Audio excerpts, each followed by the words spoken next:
I'm like in StreamYard, man. I love doing the intros like this. Welcome back to another episode, everybody. I hit the wrong button and hard that one out, but this is Just Two Camera Guys, a show where we're going to talk about all things camera. I totally didn't do our introductions. Hopefully they know who we are. Are we live on YouTube? No, I didn't actually stream it out. I just hit record, and we'll put this out later. Nick, another mailbag episode here. Tons of stuff. We just have not gone over. Lots of topics. Yeah, I've got a bunch of little ones. You've got a good big one. Let's talk about yours first. So I've actually been thinking about this one for a couple of years now, but it kind of boils down to: would you buy a manual lens? I own a manual lens. No, so the answer is yes. I get that you own one now, but like, would you buy one now? I just don't know if I personally don't have a use for a manual lens anymore. I like autofocus too much. Yeah, I can see how you're going with this. Here's I think like the difference of that for me is I would still buy a manual lens. But you got to keep in mind, I think what I'm buying that for is for the fun of it, essentially. So again, doing landscape photos and also actually being cheaper too, right? Doing landscape photos. What do I need a big, expensive autofocus lens for? I should, right? So there's a use case scenario there. But when you're doing like corporate gigs, you've been doing your merit awards stuff here. Yeah. I feel like having autofocus is pretty key for you. Oh, it's so much easier having autofocus. And I was going through the scenarios where autofocus would work. Autofocus works on the corporate gigs, great, like the one-man band stuff. But even so, live sports, I think it's going to get there pretty soon. Can you see that? Absolutely. Like I actually think like what I do for live sports is 90% garbage. As long as I hit it for like one good spot, that's all I really need. But autofocus should be able to do it 10 times better than I can.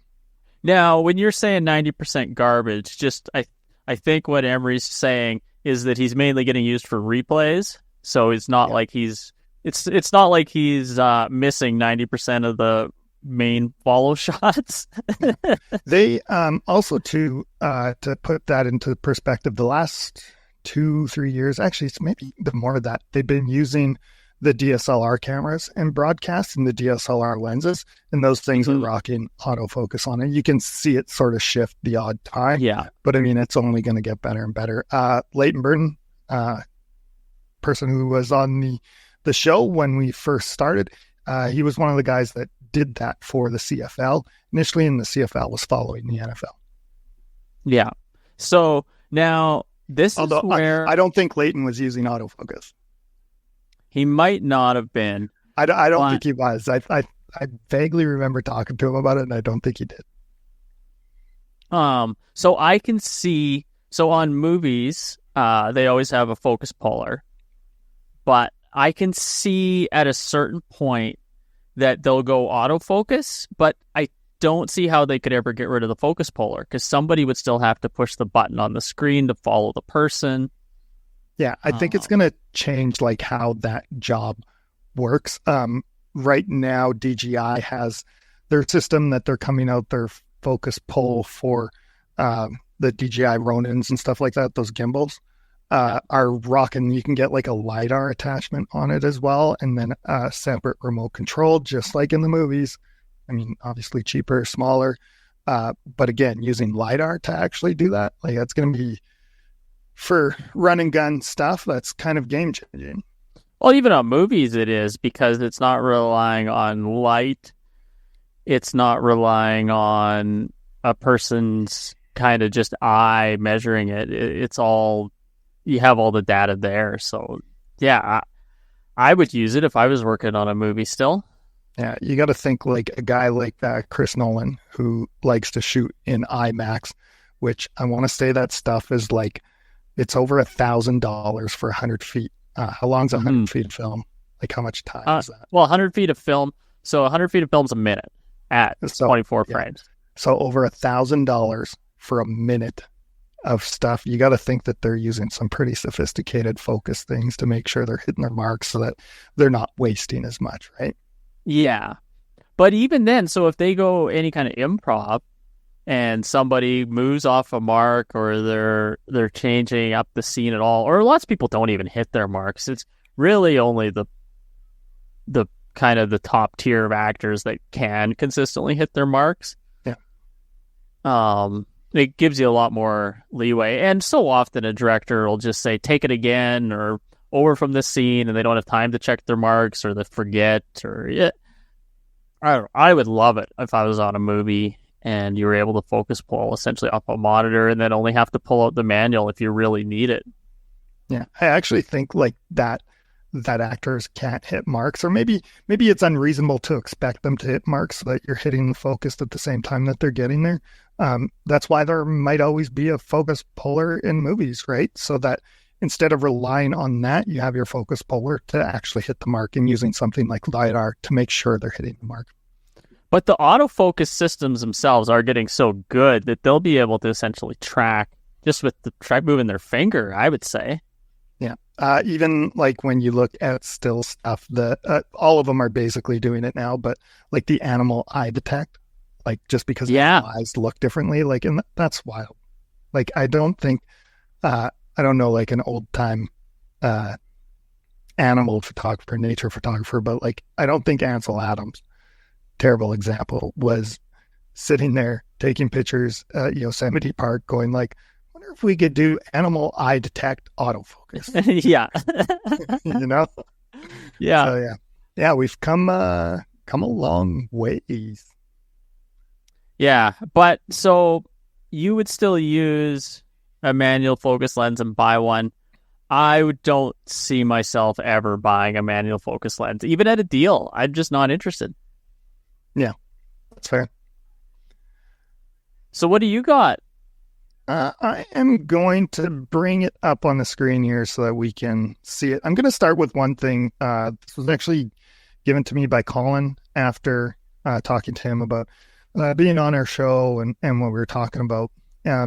So for a long-standing thing, Nick and I have had this conversation about how basically, if you want to work in the creator economy, you being like a twosome, a duo, is probably the way you need to go. Like whether, you're Leroy behind the camera, whether you're just someone behind the camera and someone else doing it, it's almost a necessary thing. Or if you start getting like more partnery up, like Peter McKinnon, Matty Apoya type stuff, taking two. So I was talking to Colin about this, and he was like, have you ever heard of two in the box management model? And I was like, no. So I Googled it, came across this article that sort of explained it all. Do you remember what it was basically about? Yeah. So my takeaway from this article was that they, instead of just having one leader, they essentially would have two kind of essentially bosses or managers of a company. But they put a lot more detail and planning into it. So they would, if it was a more, not necessarily Fortune 500, but like a bigger company that had a lot of employees, when they were picking the leaders, they would go into a little more detail and kind of find two people that would have strengths that would pair off of each other, so you weren't relying on that one kind of do everything type of leader. Yeah, and I think it would help like reduce burnout and stuff like that as well. I think this came sort of big like through like the Silicon Valley kind of stuff, right? Oh yeah, because if burnout is a thing, for sure, the two in a box would be great for that, because then you wouldn't have to have the one person that's just putting in 80 hours, 100 hours a week just to get the stuff done. Yeah, and actually, what company is it? They started working people 6 days a week. Like literally last week. Like that's crazy in this day and age, I feel like. But yeah, I'd assumed it was going down to 4 days a week. Yeah, that's. Anyways, I think kind of the weird part for me was like, I think this sort of validated our two-person stance at this. I don't think we had like quite filled it in as much as this whole idea of the the two in a box model. But I think it was very similar. I think it was what we were trying to sort of articulate before as well. So yeah, and it doesn't apply to us. Like, this is stuff that was done in other companies. So again, it's just a business model for the creator economy in my mind. There's sort of proof in the pudding. Yeah, well, it would be interesting, and that would be, so for me and my kind of corporate video shooting business, that would be an interesting model to have somebody else on board that would kind of complement. If I was looking to grow the business, that would be an interesting way of approaching it. Yeah. Moving on to the next subject. I was going to leave this one till the last, but I clicked it. Basically, there's a bunch of space garbage out in space. It always bugs me. I always think this is a problem for photography in that too. This little story about a piece actually coming down and going through someone's house. We're lucky it didn't hit anybody. It was 1.6 pounds traveling at terminal velocity because it is falling from the low Earth orbit. And there's 36,500 pieces of debris in that. So yeah, keep your eyes on the skies. So with night photography, is it starting to play a part in affecting night photography, the space debris? The debris doesn't. I mean, I think it could, like, especially if it does start falling a lot, right? We'll see what happens, or if we can start capturing it like that. Satellites, SpaceX, and what they're doing with this internet stuff, I loathe. Like, it's like clockwork. In nowhere land, Saskatchewan, you can see these things, and it's just like, why is it even here? Like, we need to keep some of these spaces free of humans, you know? And you would think that space might be space. So I want to put you on the spot right now, because I was thinking about this the other day. So I'm going on going down to Yellowstone this summer. Oh, nice. For 4 or 5 days. And I was thinking of doing some night photography, like getting some star trails and stuff like that, with some Yellowstone type things in the foreground. Okay. Yellowstone type things. I don't know. You know what I mean. When you're on vacation, you see something cool or whatever, you could set up for a night shot. You got a little more time, stuff like that. Yeah.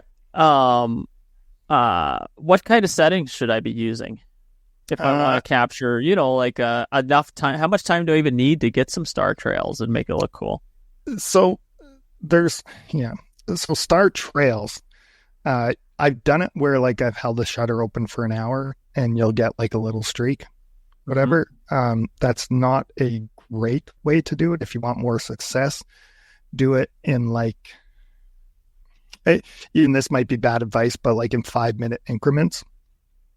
So set up your shot, do it for a 5-minute long exposure, but then you can chimp that photo and look at it and be like, did this work? Yes or no? If it works, hooray, set up the intervalometer every 5 minutes for the next 2 hours, 3 hours. And you'll get some very good star trails that will go across most of the sky. So are you saying make a time lapse, like a video, or are you saying tie this together in Photoshop later? Tie together in Photoshop later.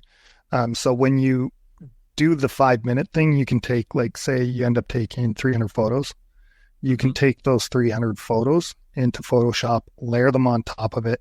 I forget the process, but it's basically like blend by luminance, I think it is.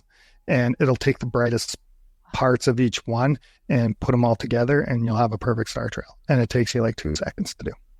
Okay. So I like that idea, because then you're not relying on one photo, and if it screws up, your whole night's shot.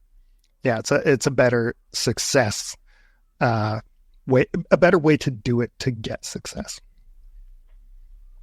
So it doesn't have to be perfect right off the start. Okay, I like that, because then you've got, even if it took you 4 or 5 tries, that's only a half an hour, right? And then you're set up for the rest of the night. Yeah, exactly right. I've done it. Like I said, I've done it both ways. I've had success both ways, but yeah, like, I mean, it's a lot more fun. I don't know if more fun's the right term, but like it's comforting knowing that you're gonna get it versus not. The other thing you're gonna run into, you're gonna get tons of satellites going through SpaceX. So you're either going to have to be able to take them out using Photoshop's tools as well, or let it run all night. I have extra batteries and I've let things run all night. And so then I picked like, the best like 2 hour chunk or something where there's not some sort of space garbage running through it. Oh, you're saying that the like SpaceX and other satellites fly right through your shot? Absolutely. Yeah. How come I don't see them when I just look out at the stars at night? Or do I just not at the right time? I feel like you probably don't hang out much at night. Okay. Oh man, like seriously, just watch. If you ever are out camping or whatever, just watch the sky. You'll see it. And SpaceX is they run crisscross patterns. You'll see them like clockwork. There's other things up there. The ISS. You will. Yes, I've seen that. That's wild. I love watching that. And there's a few other satellites. Yeah, the ISS is fast, right? It's so fast because it looks like a alien spacecraft is coming, and you're like, "What is that?" Yeah.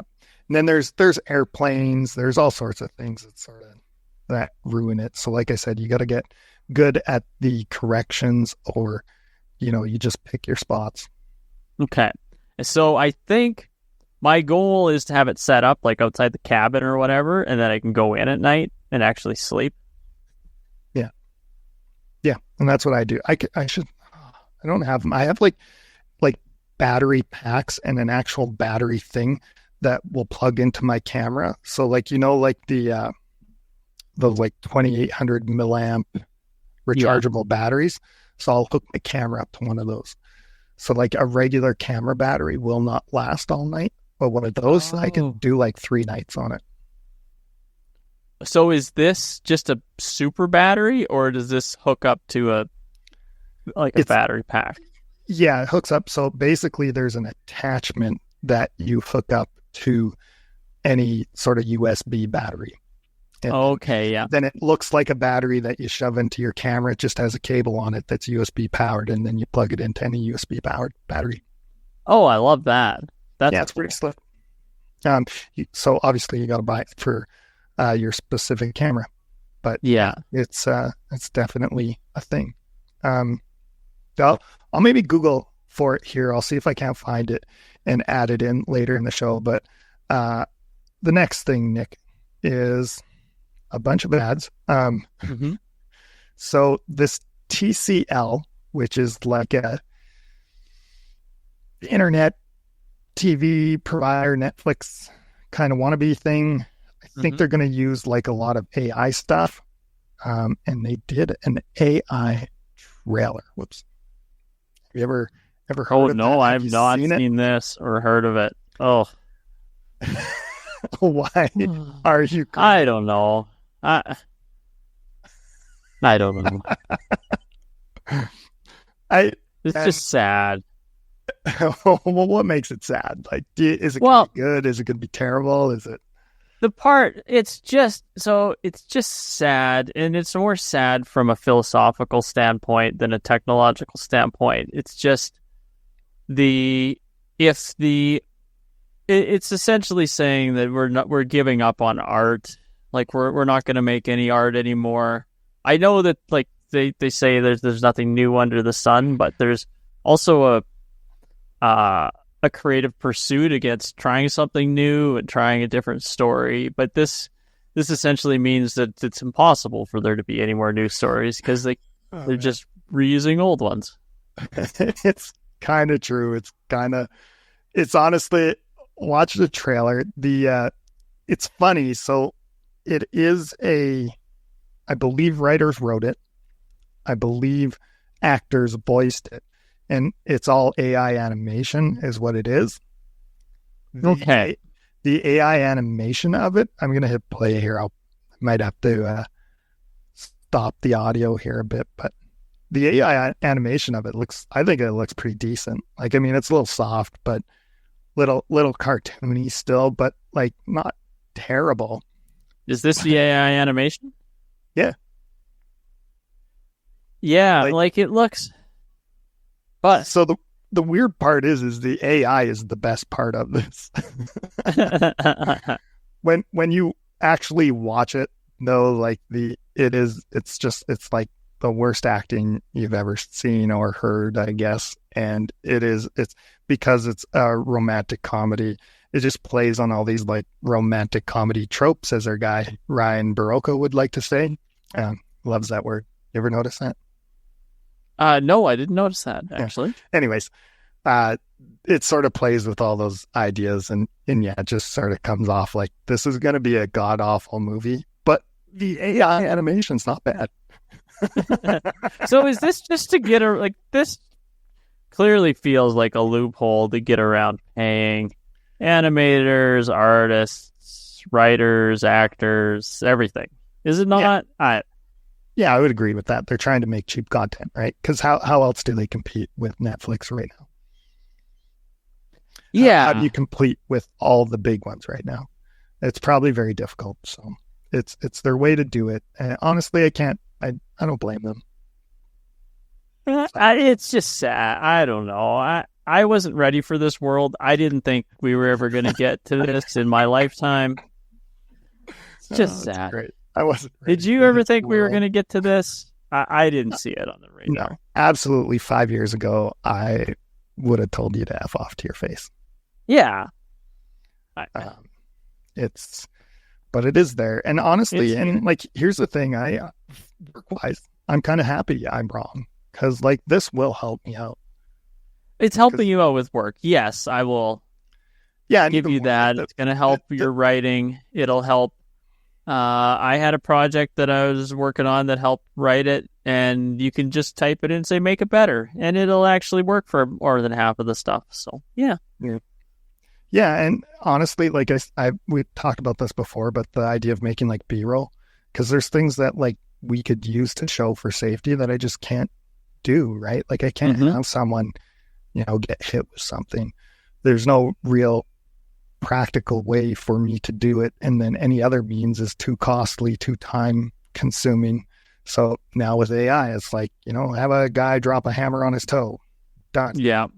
I had a safety video where I had to shoot a guy falling off a roof, and it took like about a day because the guy had to get harnessed in, and then you had to film him in such a way that it looked like he wasn't wearing a harness. And then when he fell, you had to drop the GoPro rolling off the roof and hit the ground, and it had to hit the ground just right or else it looked fake. Yeah, you're right. That would simplify things for sure. Anyways, just backtracking a bit. This item up here, this Gyro Voo USB thing. This is I don't know what I actually own, but it looks like the LPE6 battery for the Canon cameras, and then just a cord on it that will plug into anything that you can power with USB. Right to a USB, perfect. Yeah, many people don't know this, and I don't have a camera to show you, but almost every camera has on the battery attachment an extra rubber piece that you can flip out that is made for things exactly like this, so that cord can come out of the camera. Yeah. I did not learn that until I bought this thing, and I was like jamming it in the camera, and it just wasn't working. I was like, well, what is going on? Like, how's this thing work? And I'm like, I don't remember if I YouTubed it or what. And it was like, you have to push the rubber flap out, and like, what the? Oh man, there is. So yeah, although the CFast, so on my C200 that I still use, the door for the CFast card, when you close it, because I shoot, like I don't use a CFast card, I shoot to an SSD drive, but the adapter to get it to the drive has this really thin cord that comes out, and now they made it so that it's thin and it's flat, but it's still, you have to kind of really put a bit of pressure on that door to close it. So if it had that, that'd be nice. If it had that slot. So we talked about some bad movies, so let's talk about some more bad movies. Okay, yeah. This is the list Worst movie sequels. Wow, can't talk. According to IMDb reviews. I'm going to bring this up. So I'm not going to candy code it. Number 1 is Transformers: Age of Extinction. Number 2 is Star Wars: The Last Jedi. Number 3 is Skyfall. So James Bond. Number 4, another Transformers: Dark Side of the Moon. Number 5, Jurassic World. Popular opinion here. Yep. I actually like the first Transformers. I like all of them. I actually liked it. I thought they were onto something, and then they did the same mistake that they always do. Too many Transformers in the next movie. There's too much everything. That's fair. That's probably so. Actually, like point in case, do you notice a trend on this list? So I don't. What's the trend? These are all like the biggest action movies. The last 20 years. Yeah.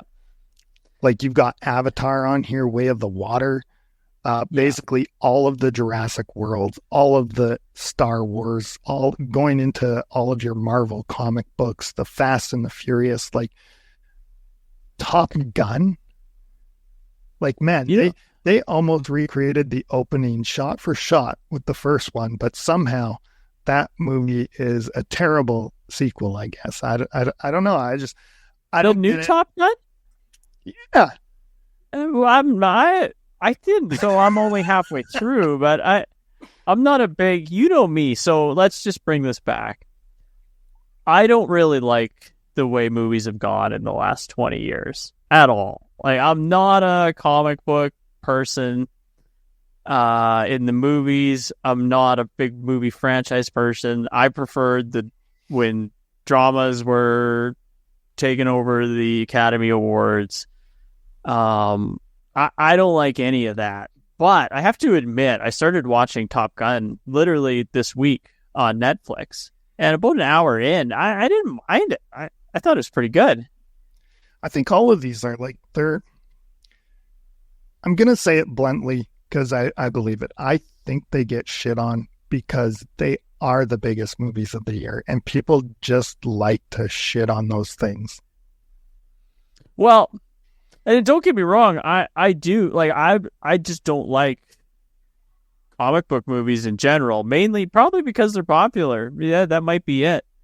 I'll admit I haven't watched all of them. It's sort of run its trail with me, I guess is what I'll say. It has run its course, and there's an article, I'll send it to you. I listened to a podcast the other day where this data's not good on these big blockbuster movies right now. And the takeaway, I've probably seen that. The takeaway is that we might be coming back to more of these kind of original ideas. That the non-franchise movie might be coming back. It was the premise of it. Yeah, but it'll all be written by AI. Oh my goodness. You're just not excited for it. I don't know.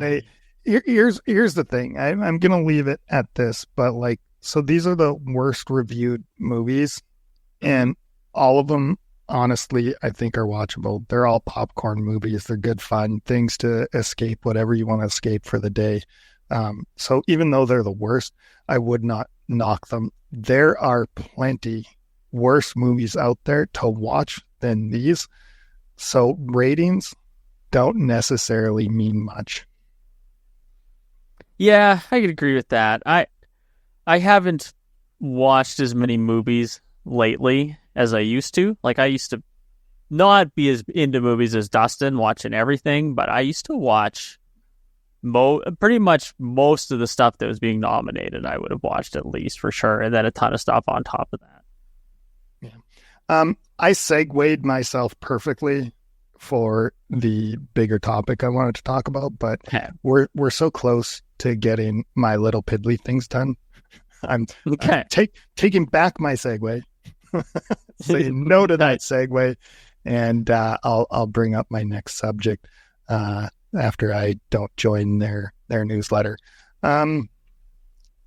So this is the top 100 close-up photos of the year. Some online competition thing. It is pretty interesting. Oh my goodness. That is great. Yeah, there's some pretty good stuff in here. Here's all your That files. top one is unreal. Is that the winner, the one at top, or is that? I think so, yeah. I feel like I don't know. There's something that feels not kosher in it, but that's okay. I'm not going to worry about that. I just think all of these are actually pretty good. So it's always nice. I always like when these things sort of come across my feeds. Insects, these are always interesting, because it's so macro. Wow. I'm assuming that's rain. That would be so cool to take a photo like that. Yeah. Wouldn't it? Yeah. I mean, hypothetically, when I'm scanning, this is the funny part. I do macro photography, Nick, when I'm scanning my film. Oh, yeah. That's it. But yeah, it would be cool. And actually, your lenses to do these sort of things are pretty cheap. Your problem always ends up being light, I think, getting enough light to actually expose it, because your tubes or whatever, and you're losing light.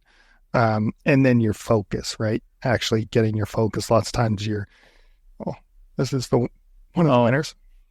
That's pretty good. Great photo. That so looks photoshopped, but there's no way it can be if it's a winner here. It almost looks like the butterfly or moth or whatever it is on the outside of the window. Because there's still there's these other flecks. And then it's on a window. Yeah. Oh, that's just a great photo, though. Yeah. Your second and third place ones. Anyways, I think I was talking about focus. It absurdly shallow focus. This dragonfly one actually probably shows up pretty good. Actually, I guess they're both dragonfly ones, but I meant the orange one. So dragonfly in the sunrise is what it looks like it's supposed to be. But that one's whatever. But some of these are great. Have you ever dabbled in macro? Well, no more than I have a macro lens, and I was doing some product video with it and product photos. It was jewelry. So that's really the extent of my stuff. But it was the same. It was the same song and dance that I would always do for all my stuff. You get a lot of background, a lot of shallow focus, blur it out. But it looked cool. It looked really nice. You set up a light in the back, I change it up. Sometimes I set up a light to get that kind of bokeh in the back. But no, not with nature. Nothing cool like that. Yeah. It's kind of funny. Those last two things both actually kind of segue into the topic I want to talk about, awards. So that one thing was basically some sort of internet award thing for whatever it meant for films and stuff. You've got big award shows. You also at your film festivals, they always hand out awards for us peons who would put stuff into film fests. What is their value? Well, so it's interesting. This is not the question you asked, but this is the answer I'm going to give. I think it would be interesting to make a short film for a film festival at our age, right? Because a lot of the people would be a lot younger doing the films and stuff, like the short films. But I think it would be very interesting to do a short film, write it, get some actors, shoot it, direct it, the whole thing, where we would make it. We could even make it as just a two camera guys thing, right?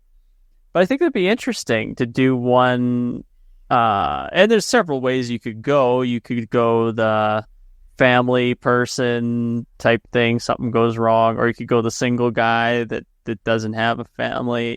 There's a bunch of ways you could go, but there's not a lot of the stories are way younger skewing. I think it would be interesting to come up with something. And it almost writes itself. It's like the film school guys that never made anything in their whole life, right?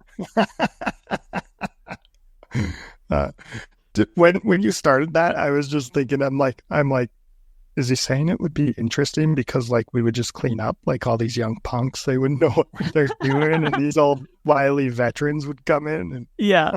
Well, no, but I don't think we would. So what I would anticipate would happen is it would take a couple of years in all honesty, because we'd show up with our film and we'd just be like, oh, I see what you're supposed to do after we start watching their films and stuff.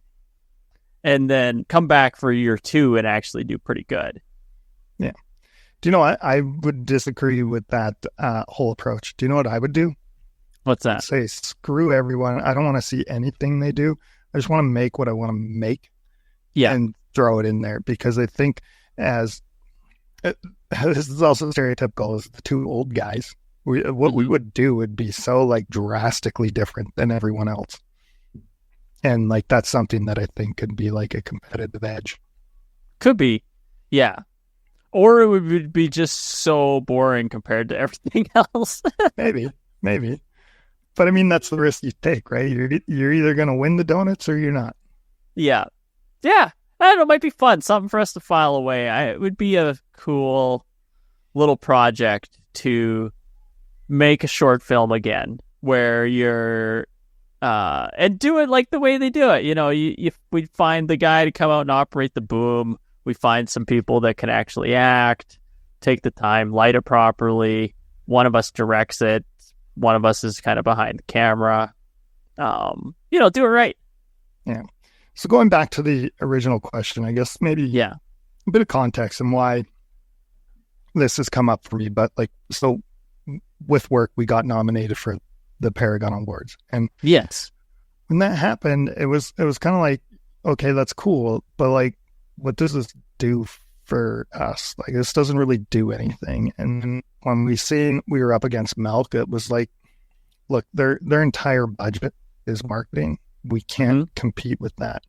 And that's not a bad thing. Like, those people need to exist and our people need to exist. It's just like, well, we're not going to win the award anyways. And even if we won it, I was still left there. Like, what is the point? And then we go to this whole thing.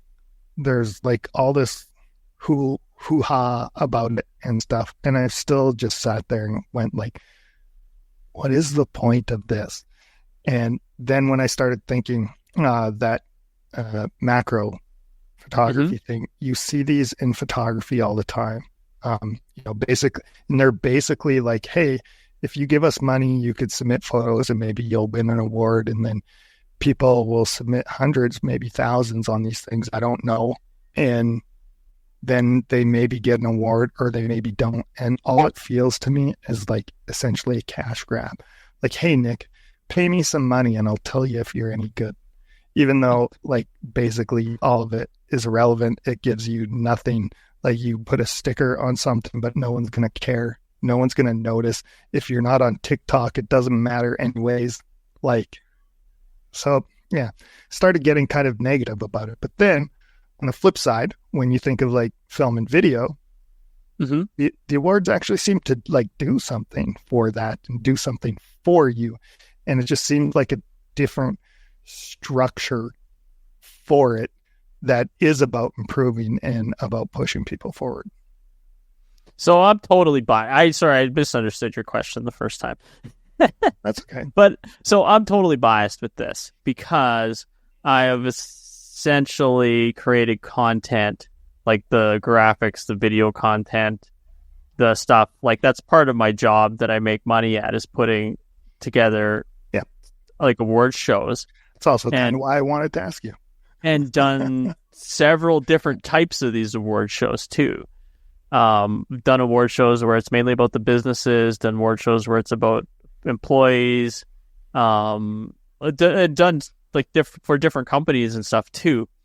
And my favorite one, so the one that you had was a company one where it was like, okay, this is this A business versus B business.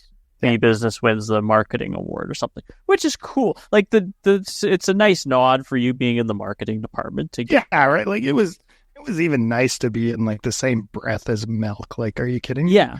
Like that's like, oh, cool. Someone somewhere noticed us enough to give us a nod to this. And, the people we were competing against was milk. Like the milk is a place that should get a nod. So my favorite one though that I'm doing or that I've done is it's about the people. And it's the one I'm working on right now. So like the way that the Merit Contractors does it, it's kind of a different approach where they'll take like best project manager, so it's a construction industry, best apprentice, best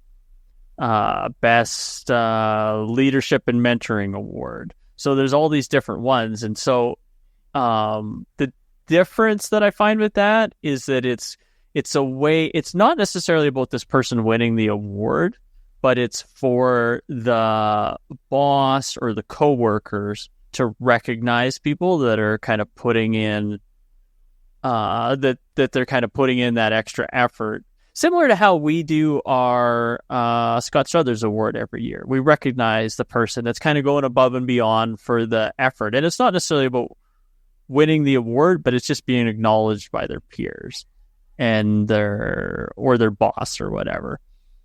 And so for that, I find the awards very useful. But so now going to this kind of the photography awards for that, I don't know. Like if it's like a National Geographic thing, yeah, that's cool. If it was your peers, your photography peers that were voting on it, that would be cool. But if it's just a popularity contest, then I don't see what that would mean to me. I don't know. Cool. I could find a way to get all of my friends to vote for my photo. I'm not sure what that does. Yeah.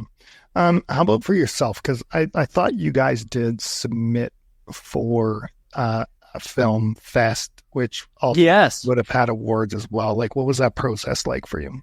So we submitted a bunch of film festival stuff before, and it was so now we didn't have enough perseverance with it because it was like we submitted to some of the big ones and got rejected, and we were like, screw this, so we're just going to release it ourselves with the 1,000 Excuses documentary. But we should have had, looking back, we should have went for like the Saskatchewan one and had a little bit more perseverance with that. So guys like Jeremy submit stuff to film festivals all the time, and they're very decorated. Like they're always winning all these awards and stuff like that. And I don't know, that means something to me. It's cool to see him win all those awards and get recognized and stuff like that. Was it worth the money, time, and effort? For us? Yeah. No, it wasn't. But it maybe would have been had we gotten in and won and stuff.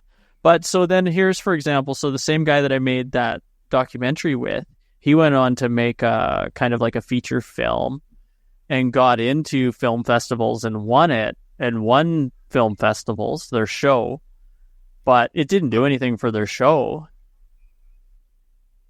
Like they didn't end up making any extra money because it won a couple of film festivals. Did it do anything for their career? The only reason why it won the film festivals that I can tell is because it had a couple of big name actors. And so then they got those big name actors to come out to the film festival, or at least be on the movie poster for the film festival. Does that make sense? Yeah, but that also sounds like the same problem where it's like, yeah, if you give us more money, sure, we'll give you something. Yeah, they had something in return. So I don't know. I know that the awards that I'm involved in, that I have been involved in recently, like I know for a fact that they're not cash grabs, that they're there to recognize the employees of the industry. Like that's what they are there for. Whether some of them are cash grabs, I can't speak to all of them, but maybe they are. I don't know. Yeah. I don't know. it always feels dirty to me, especially like some have like subscriptions to do it. Oh, So with that the you can photo submit ones. so many. Yeah. Yeah. Like, and I just, every time I just like, I cringe every time I see it and it just rubs me the wrong way. But I don't know. Maybe I'm the only grumpy one, but maybe not. Who knows? I actually, just thinking about it, I totally forgot about it, but I did do like one, actually, I've been in like a few competitions. One was in film school, which I really didn't want to be a part. And I kind of made my video to not be a part of it. It was like full of like teenager angst and F the world kind of stuff. And lo and behold, it got selected. It went through this NFB thing and it was a whole ordeal and kind of weird. But yeah, that happened. And I think mine actually stood out because it was different, right? And that's maybe what got it to the point it was. The other time I've done it was with SAS Tourism. So they have their photo contest every year. So you can submit stuff by essentially like hashtagging on social media. So it's kind of like, wow, let's try this out. Let's see how it went. I was actually trying to find it on my photos here. I'm not too sure where it is, but I had this photo of an owl, juvenile owl, really close up, just surrounded by like this green. Everything's like sharp. It looked good. And I ended up being a finalist in the wildlife category with it.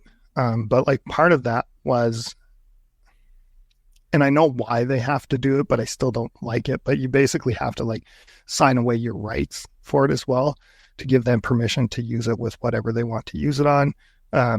How it is worded, it gives them a little too much power. It's not like just doing stuff. So I was like, I don't really like the idea of this. I want to. Yeah. Like, we know some of the guys involved in that, and they're not doing it to be dirty or manipulative. But you're right, man. I hate the idea of signing away all my rights to that photo. Yeah. Don't like that at all. So both times I've gone through it, I've had weird experiences, and I don't like it. And I don't like the idea of people like throwing money at these things and like really getting nothing in return. Ooh, yeah. You know what I also used to do? There was Facebook pages that were photo contest pages where you could just submit your photos on there. And yeah, like, so it basically was a popularity contest. People liked you. And, you know, the algorithm started picking up on it. You know, one photo would gain steam, even if it's garbage. And that's probably not the right term to use. They weren't all that bad, but usually the winner was like a good one. But at the same time, it was like, none of this is like real. And it felt so fake, so useless, so like everything. And I'm just like, no, I'm done with these. Like, this is a waste of my time. So, speaking of waste of time, shorts. Welcome to Just Two Camera Guys. Yeah. Shorts. You found, and this is also speaking of AI stuff, but you found an app. Was it an app or an online thing? It was StreamYard. Are you serious? Yeah, that's why I'm like, dude, we should just buy StreamYard. So, like not buy all of StreamYard, like rent it. Yeah.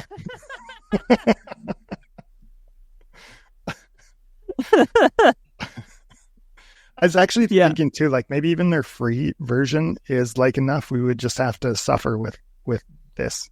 There, yeah. See what I did in the corner there? Instead of this. I'm fine with that. I don't mind the debt. Yeah, you know what? Maybe that's not so terrible, right? Not for us, anyways. Like if it was a corporate thing, I get it, but we're not. Yeah. We're fine with it. But so what it essentially does and is analyzes the whole clip. Sorry. Like your whole video, and then it comes up with, it gave you options for shorts. How many options did it give you? I think 8, maybe 10. 8 options. But it picked out stuff that I totally forgot about. And a couple of them were really good. Yeah. It was basically searching for like a question and answer. So, you know, like whatever, like hey, what did StreamYard's AI do that was really good, Nick? And then you would answer that question. Oh, so it it found out the lazy man's tripod, which I liked. That was a good bit. And then it found out if Die Hard was a Christmas movie, which was also a good little bit. Yeah. But both scenarios were me asking you a question and you answering it after. Okay. So looking for that question answer thing. Interesting. But it also made like good cuts. Like this is where this ends and this is where it starts. Yeah. Right. And then it also did like the automated text stuff with it too for your. Yeah, that was cool too. You need to send those clips to me or put them in the folder so I can upload them to Instagram.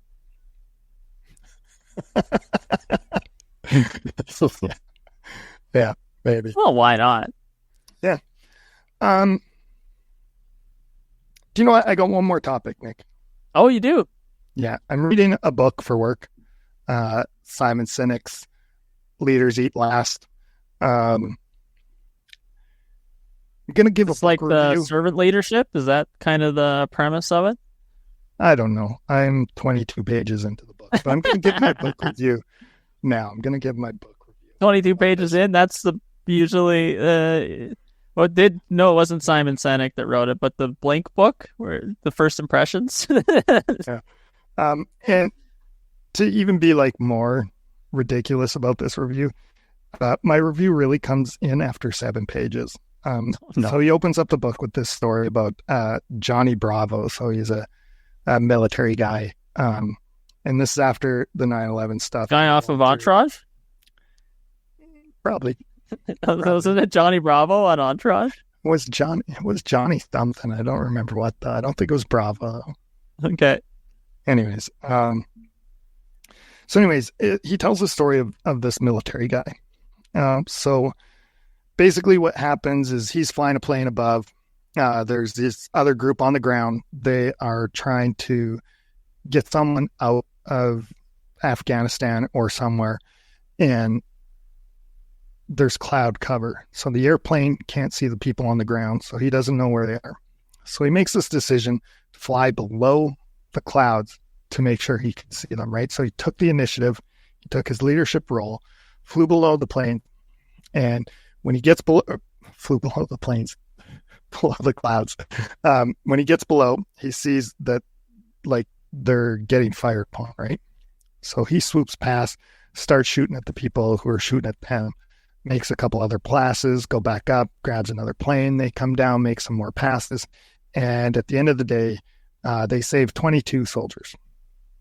My first thought was, how many did he kill? And it's been a thing that's been bugging me for the last like 4 days. And it's like leaders and leadership. This goes all back to Batman, by the way. So it's almost camera related. But like it can be negative as well. And so the Batman quote of how does it always go? With great power comes great responsibility. I actually think it's Spider-Man quote. Spider-Man quote. Whatever it is. I'm not even the superhero guy. Neither am I. Okay. But yeah, it was just like the stark realization, like, look, you're calling that leadership, but it's only leadership for your side because you think your side is right. And is that actually leadership? Oh, I see what you're saying. You're going way too philosophical with this, though, I would say. Like, probably. Anyways. Yeah, they're asking you to do a book report on volleyball, and you're like, well, where did the ball come from to begin with? And chicken and an egg. Yeah. You're and then you're going, well, what if they hit the person in the head with the ball and it knocks them out? I don't know. Yeah. I don't know. It seems like there's a negative side of leadership, right? So there's definitely a can be very negative sides. But so I'm guessing that the point of the story was that the person had to actually have the courage to go down, to actually be the one that would go down there and look and see for themselves if they were in danger, rather than sending somebody else. Was it that kind of the story? Yeah, right. Taking that initiative, like I said, doing what was needed to get your job done. Yeah. Sort of things. There's also been like some talk about like building companies into like having everybody like just essentially love your company, give them what they want so that they love you and they keep working for you. Yet statistically, the best way to get a pay raise is to quit your job and get a different one. Oh yeah. And no doubt. So why should anybody be loyal to any company or any leadership at any point in time? I think that would be why leadership's so much more important right now, is because you need to like where you're working, and you need to like where the company's going, or else, yeah, you probably will just take more money somewhere else, or you'll be less even interested in, because if you love where you are and you're making decent money, and you love your boss and you love the kind of mission of the company, you're probably not going to be looking to make an extra $10,000 or $15,000, but you would sure be looking if you can upgrade your pay for a boss that you don't like, for sure. Yeah. It wouldn't even be a thought. Now, I don't like my boss, but what can I do? Yeah. Such a jerk, eh? Yeah. I am Not much that can be done. Yeah, I'm hoping this book turns around for me at some. I'm sure there's going to be some sort of insight that I will like and make me more positive about it. But I just that one little thing just like flipped in my head, and I was just like on this. I was like, I don't know how to take this. Like, is this like do I want to practice these things, or are they unethical? Well, you're more like, is war, you're more going into like, is war ethical? This was an example. Oh, no, like leadership. If I was to actually lead someone, which hill am I leading them up? Am I leading them up the hill that makes me Einstein, or am I leading them up the hill that makes me Hitler? Okay, well, let's take it one step back. I know you got to go in 10 minutes, but let's just backtrack it. So we'll go to the Pats, okay?